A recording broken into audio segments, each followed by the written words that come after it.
Merhaba Mitolya ailesi. Bugün sizlerle Türk mitolojisinin en korkunç ve sinsi varlıklarından biri olan Obur'un dehşet verici hikayesini paylaşacağım. Bu sadece bir cadı hikayesi değil, aynı zamanda açgözlülüğün ve kötülüğün insan ruhunu nasıl ele geçirebileceğini anlatan karanlık bir efsane. Obur, Türk mitolojisinde insan eti yiyen, ruhları çalan ve özellikle çocukları hedef alan korkunç bir cadıdır. O, gecelerin karanlığında dolaşır ve masum kurbanlarını arardı. En korkunç özelliği, kurbanlarının sadece bedenini değil, ruhlarını da yutarak onları tamamen yok etmesiydi. Bu yaratık, farklı Türk boyları arasında çeşitli isimlerle bilinir. Bazen yalmavuz, bazen yer iblisi olarak da anılır. Ama hepsinin ortak özelliği, insanlığa karşı duyduğu sonsuz açlık ve nefrettir. Obur'un hikayesi, bize açgözlülüğün ve kontrolsüz iştahın nasıl bir kişiyi canavara dönüştürebileceğini gösterir. O, bir zamanlar insan olan ama kendi kötü seçimleri yüzünden bu korkunç hale dönüşen bir varlıktır. Ve eğer siz de Türk mitolojisinin bu karanlık ve büyüleyici hikayelerini seviyor, kanalımızda daha fazla efsane keşfetmek istiyorsanız abone olmayı ve bu videoya beğeni bırakmayı ihmal etmeyin. Yorumlarınızla hangi korkunç yaratığın hikayesini duymak istediğinizi paylaşabilirsiniz. Dikkat! Bu video rahatsız edici içerik barındırabilir. Çocuklar ve hassas izleyiciler hiç uygun olmayabilir. Bu videoda Obur'un nasıl ortaya çıktığını, kurbanlarını nasıl avladığını, hangi korkunç güçlere sahip olduğunu ve ondan nasıl korunulabileceğini keşfedeceğiz. Hazırsanız bu ruh avcısının karanlık dünyasına birlikte yolculuk yapalım. Obur'un hikayesi çok eskiden günahkar ve açgözlü bir kadınla başlar. O başlangıçta normal bir insandı. Ama kalbinde büyüyen kötülük ve kontrolsüz iştah onu yavaş yavaş canavara dönüştürecekti. Bu kadın, kabilesinin varlıklı ailelerinden birinin üyesiydi. Ama hiçbir zaman yeterince şeye sahip olduğunu düşünmüyordu. Daha fazla yemek, daha fazla altın, daha fazla güç istiyordu. Bu sonsuz açlık ruhunu karartmaya başladı. İlk kötü davranışları komşularının yiyeceklerini çalmasıyla başladı. Açlık çeken ailelerin son lokmasını bile almaktan çekinmiyordu. Bu davranışlar kabilede büyük tepki yarattı ama o umursamıyordu. Zamanla sadece yiyecek çalmakla yetinmedi. Bu günahkar kadın kabilenin zayıf üyelerini tehdit etmeye, onları korkutmaya başladı. Yaşlı halinde bile şiddet kullanmaktan çekinmiyordu. En korkunç dönüm noktası büyük kıtlık yılında yaşandı. Kabile zorlu bir kış geçiriyordu ve herkes açlık çekiyordu. Bu durumda bu günahkar kadın kabul edilemez bir şey yaptı. Ölmüş insanların etlerini yemeye başladı. Bu davranış onu geri dönüşü olmayan bir yola soktu. İnsan eti yemek ruhunda karanlık güçleri uyandırdı. O artık normal bir insan değildi. Açgözlülüğün ve kötülüğün esiri olmuştu. Kabile büyükleri bu durumu fark ettiğinde çok geçti. Bu günahkar kadın artık fiziksel olarak da değişmeye başlamıştı. Tırnakları uzuyor, dişleri keskinleşiyor, gözleri kızarıyordu. Son dönüşüm ölümüyle tamamlandı. Günahkar ve büyücü olan bu kadın öldüğünde mezarında hayvan şekline büründü ve Obur'a dönüştü. Sonsuza kadar aç kalacak, hiçbir zaman doyamayacak bir yaratığa. Obur'a dönüştükten sonra fiziksel görünümü tamamen değişti. Artık o, insanların gördüğünde dehşete kapıldığı korkunç bir yaratıktı. Boyunda büyük bir artış oldu. Obur, normal insanlardan çok daha uzun ve zayıftı. Kemikli vücudu, onu daha da ürkütücü yapıyordu. Her hareketiyle kemikleri çıtırdıyor, korku verici sesler çıkarıyordu. En dikkat çeken özelliği ağzıydı. Obur'un ağzı, normal insanlardan çok daha büyüktü ve keskin dişlerle doluydu. Bu dişler hem eti parçalamak hem de kemikleri kırmak için mükemmeldi. Elleri ve ayakları vahşi bir hayvanınkiler gibi pençelere dönüşmüştü. Bu pençeleri hem kurbanlarını yakalamak hem de toprağı kazmak için kullanıyordu. Obur bu pençelerle mezarları açabilir ve cesetlere ulaşabilirdi. Gözleri gecelerde kırmızı ışık saçıyordu. Bu gözler karanlıkta mükemmel görebiliyor ve kurbanlarını kolayca tespit edebiliyordu. Aynı zamanda bu bakış kurbanlarını felç edebiliyordu. En korkunç gücü ruh çalma yeteneğiydi. Obur, kurbanlarını öldürdükten sonra onların ruhlarını da yutabiliyordu. Bu, kurbanların tamamen yok olması anlamına geliyordu. Ne bu dünyada ne de öbür dünyada var olamazlardı. Obur'un başka bir korkunç özelliği kendini gizleme yeteneğiydi. O, normal bir yaşlı kadın gibi görünebilir ve insanları kandırabilirdi. Bu yeteneği kurbanlarına yaklaşmak için kullanıyordu. Fiziksel gücü de olağanüstüydü. Obur, ağır kayaları kaldırabilir, ağaçları kökünden sökülebilir ve metal kapıları parçalayabilirdi. Bu güç onu neredeyse durdurulamaz yapıyordu. En ürkütücü özelliği kurbanlarının seslerini taklit edebilmesiydi. O, öldürdüğü kişilerin seslerini çıkararak diğer kurbanlarını kandırıyordu. Obur'un en korkunç yanı kurbanlarını nasıl avladığıydı. O sadece rastgele saldıran bir canavar değildi. Dikkatli planlar yapan kurnaz bir avcıydı. İlk hedefi her zaman en savunmasız olanlar oluyordu. Obur, özellikle çocukları, yaşlıları ve yalnız kalanları tercih ediyordu. Bu kişiler ona karşı direniş gösteremezlerdi. Saldırı zamanını çok dikkatli seçiyordu. Genellikle gecenin en karanlık saatlerinde, herkesin derin uykuda olduğu zamanlarda harekete geçiyordu. Bu saatlerde kimse onu göremez ve duyamazdı. En sinsi taktiği kendini gizlemekti. Obur, normal bir yaşlı kadın kılığında köylere yaklaşıyor, yardıma ihtiyacı olan zavallı bir nine gibi davranıyordu. İnsanlar ona acıyıp yardım etmek istediğinde gerçek yüzünü gösteriyordu. Başka bir taktik çocukları kandırmaktı. Obur, çocuklara lezzetli yiyecekler, güzel oyuncaklar vaat ediyor ve onları evlerinden çekip çıkarıyordu. Çocuklar onun gerçek amacını anladığında iş iten geçmiş oluyordu. Obur, kurbanlarının yakınlarının seslerini taklit ederek de tuzak kuruyordu. Mesela bir çocuğun annesinin sesini çıkararak onu dışarı çağırıyor, sonra da saldırıyordu. En korkunç taktiklerinden biri mezarlıklarda saklanmasıydı. O, yeni gömülen cesetlerin yakınında gizleniyor ve cenaze törenine katılanları hedef alıyordu. Yas tutan insanlar onun varlığını fark edemiyorlardı. Obur, ayrıca hastalık ve açlık dönemlerini fırsat biliyordu. Bu zorlu dönemlerde insanlar daha savunmasızdı ve ona karşı daha az dikkatliydiler.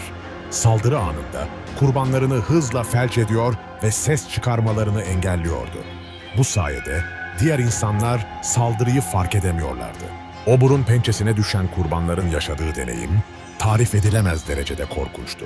Her kurban, fiziksel acının yanında ruhsal bir işkence de yaşıyordu. Saldırının ilk anında kurbanlar genellikle şok halindeydi. Obur'un gerçek yüzünü görene kadar onun ne olduğunu anlayamıyorlardı. Bu anlama anı, en büyük korkuyu yaşadıkları andı. Obur'un ilk hamlesi kurbanını felç etmekti. O, ateşli gözlerle kurbanlarının hareket etme yetisini elinden alıyordu. Kurban her şeyi görüyor ve hissediyor ama hiçbir şey yapamıyordu. Fiziksel saldırı korkunç acılarla doluydu. Obur'un keskin pençeleri ve dişleri kurbanın bedenini parçalıyordu. Ama asıl amacı hızla öldürmek değil, mümkün olduğunca uzun süre acı çektirmekti. En korkunç kısım, Obur'un içindeki yaratığın kurbanın içine girmesiydi. Bu süreç sırasında kurban kendi benliğinin yavaş yavaş ele geçirildiğini hissediyordu. İçinde obur bulunan kimse ona benzemeye başlar. Sürekli aç olur ama yese de zayıf kalırdı. Bu lanetli durum fiziksel ölümden daha acı vericiydi. Kurban, yediği her şeyin kendi vücuduna değil, içindeki obura gittiğini hissediyor, hiçbir zaman doyamıyordu. Bazı kurbanlar gece yarısı kalkıp yemek arar, bulamadıklarında alev yumağına dönüşüp bacadan çıkarak başka insanların yemeğini çalacak hale geliyorlardı. Obur, kurbanlarının korkusundan ve acısından besleniyor gibiydi.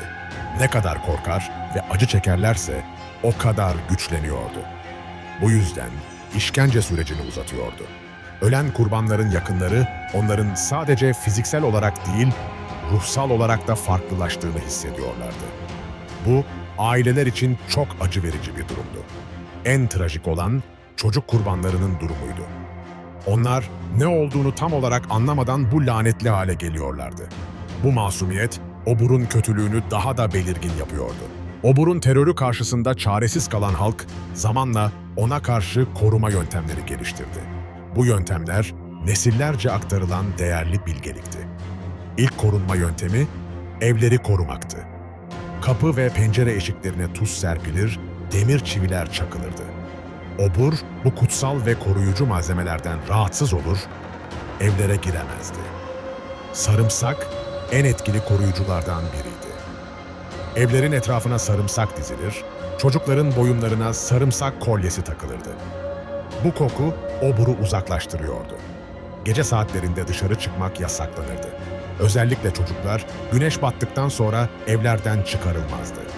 Bu basit kural pek çok hayat kurtarıyordu. Mezarlıklar özel olarak korunurdu. Bu alanlara koruyucu duvarlar yapılır, bekçiler konulurdu.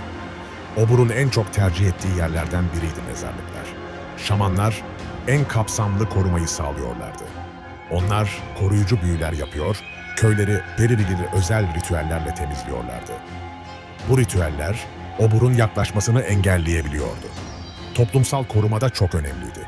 Kimse yalnız bırakılmaz, özellikle gece saatlerinde herkesin yanında biri bulundurulurdu. Bu dayanışma oburun işini zorlaştırıyordu. En etkili savunma ateşti. Obur, ateşten çok korkuyordu çünkü bu onun kutsal düşmanıydı. Evlerde sürekli ateş yakılır, meşaleler taşınırdı. Köpekler doğal koruyuculardı. Onlar oburun yaklaştığını hissediyor ve şiddetle havlıyorlardı. Bu uyarı sistemi pek çok saldırıyı önledi. En radikal yöntem toprağı kutsamaktı. Şamanlar tüm köy topraklarını özel törenlerle kutsayarak oburun yaklaşmasını engellemeye çalışıyorlardı. Obur efsanesi günümüzde çeşitli psikolojik ve sosyolojik açılardan incelenebilir. Bu hikaye, insan doğasının karanlık yönlerini ve toplumsal korkuları yansıtır. Modern psikolojide obur benzeri yaratıklar projektif figürler olarak görülür. Bunlar, insanların kendi içlerindeki karanlık dürtüleri dışa yansıttığı sembolik figürlerdir. Oburun açgözlülükten doğması, kontrol edilemeyen iştahın ve hırsın tehlikelerini gösterir. Bu, günümüzde tüketim kültürü ve aşırı istekler konusunda da geçerli bir uyarıdır. Çocuk kurbanları hedef alması, ebeveyn korkularını simgeler. Her anne baba, çocuğunu kötülüklerden koruma konusunda endişe duyar. Obur, bu korkunun somutlaşmış halidir. Efsanenin toplumsal fonksiyonu da önemlidir. Bu hikayeler, çocukları tehlikeli davranışlardan alıkoymak için kullanılırdı. Geceleri dışarı çıkma, obur seni alır uyarısı etkili bir disiplin aracıydı. Ruh çalma konsepti, ölüm korkusunun en derin halidir.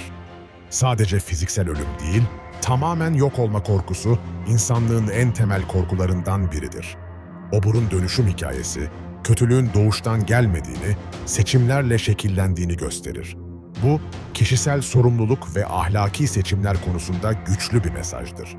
Günümüzde çeşitli suç türleri ve antisosyal davranışlar, obur efsanesiyle paralel özellikler gösterir. Bu, insan doğasındaki karanlık potansiyelin evrensel olduğuna işaret eder. Koruma yöntemleri, toplumsal dayanışma ve kolektif güvenlik kavramlarını vurgular. Bu değerler, modern toplumlar içinde geçerli ve önemlidir. İşte böylece sona eriyor oburun korkunç hikayesi. Bu efsane, bize insan doğasının karmaşıklığını ve kötülüğün nasıl doğabileceğini gösteriyor. Oburun hikayesi, açgözlülüğün ve kontrolsüz iştahın tehlikelerine karşı güçlü bir uyarıdır. O, bir zamanlar insan olan ama kendi seçimleriyle canavara dönüşen bir varlıktır.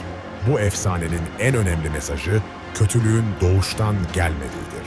Her insan, obur gibi kötü seçimler yaparak karanlığa sürüklenebilir. Bu, kişisel sorumluluk konusunda bizi uyarır. Aynı zamanda toplumsal dayanışmanın ve koruyucu değerlerin önemini vurgular. Obura karşı en etkili silah, birlik ve beraberlik olmuştur. Çocukları koruma güdüsü bu efsanenin merkezindedir. Obur, masum ve savunmasızlara yönelen kötülüğü simgeler. Bu, her toplumun koruması gereken değerleri hatırlatır. Korku ve dehşet unsurları da önemli işlevler görür. Bu duygular, insanları tehlikeli davranışlardan alıkoyar ve dikkatli olmaya teşvik eder. Türk mitolojisinin bu karanlık hikayesi, korkunun eğitici gücünü ve geleneksel bilginin değerini ortaya koyar. Atalarımız bu hikayelerle hem eğlendirmiş hem de ders vermişlerdir. Unutmayın ki bu sadece bir efsanedir ama verdiği mesajlar gerçektir. Açgözlülüğe kapılmayın. Toplumsal değerleri koruyun ve birbirinize sahip çıkın. Mitolya ailesi, bu videoyu beğendiyseniz like atmayı ve yorumlarınızı paylaşmayı unutmayın. Siz hiç böyle korkunç bir efsane duydunuz mu? Hangi mitolojik yaratığın hikayesini merak ediyorsunuz? Yorumlarda bizimle paylaşın. Obur'un hikayesi gibi bazen en büyük korkular kendi içimizden doğar. Ama unutmayın ki iyilik ve dayanışma her zaman kötülükten güçlüdür. Bir sonraki videoda yine büyüleyici bir Türk mitolojisi hikayesiyle buluşacağız. O zamana kadar kendinize iyi bakın, birbirinize sahip çıkın ve unutmayın. Her seçimin bir sonucu vardır. Hoşça kalın.